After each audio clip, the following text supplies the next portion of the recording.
I've just landed. I'm on a very special business trip. My task is to analyze how companies are suddenly cutting the cost of business trips. Where could I learn more about that than at Frankfurt International Airport and Lufthansa?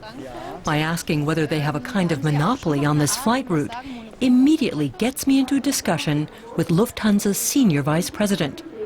That shows just how important the theme of business travel is for the airline.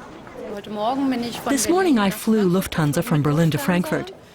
Coach was full and business was fairly empty. Is this a trend you're currently experiencing? We too are feeling the economic crisis, but the trend is not clear-cut. We have routes and times when business is very well booked, and other times when, of course, business is less in demand. So I'd say they are noticing the crisis. I continue on to the car rental desk. Deutsche Welle Carmen Meyer. I've reserved a car. I hope it's not too expensive. It's a Ford Fiesta. Is that all right? Is this the most reasonable price class? Yes, it is. Do customers frequently ask for smaller cars? Yeah, extremely often. It didn't used to be that way, but it is at the moment. Companies seem to be counting every euro. So, here, Ms. Meyer, here's the key. And then she tells me that many business travelers are now traveling in carpools. Okay, Geld? Prima. Dann wünsche ich Ihnen was, einen schönen Tag und Dankeschön. Alles Gute. Tschüss. Tschüss. A little while later, I ask the commercial director of Hertz which companies are putting the brakes on costs the hardest. Primarily, it's the big global companies where demand has fallen the most severely. Fortunately, on the other hand, we haven't seen a fall in bookings from small German companies at the moment. But I've heard that Frankfurt lives from business travel. The city gets 3.3 million guests a year, and only a small fraction come for vacations.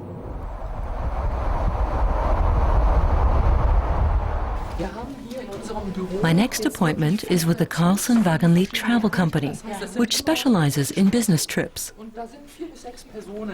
Here, some 1,000 employees cater to the individual travel requirements of clients like BASF and the Hypovereinsbank.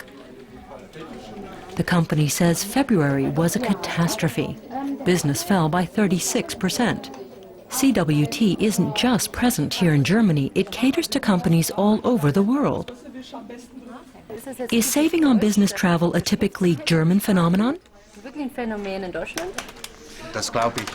I don't think so, but I think when it comes to the extent to which it is done and the discipline involved, that makes the Germans world champions.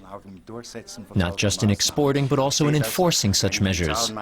When I see my colleagues' statistics, Germany is suffering the most. The entire German business travel market seems to have applied the brakes. Good evening, Carmen Meyer from Deutsche Welle. I've reserved a room and have an appointment with Mr. Singer. The Friedberger Warte Hotel caters primarily to business customers. The hotel manager says there is a considerable drop in bookings. What's on the menu today? Bouillon? Yes, and we have pike perch and pork. Some travelers are going to cheaper hotels.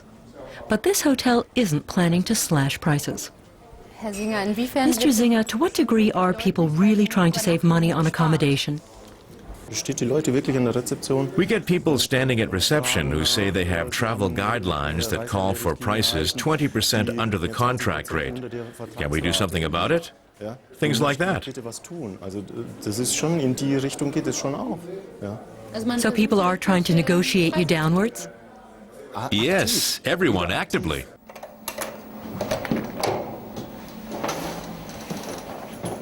Today, I try to spend as little as possible. And that's the trend for business travel, to keep a close eye on costs.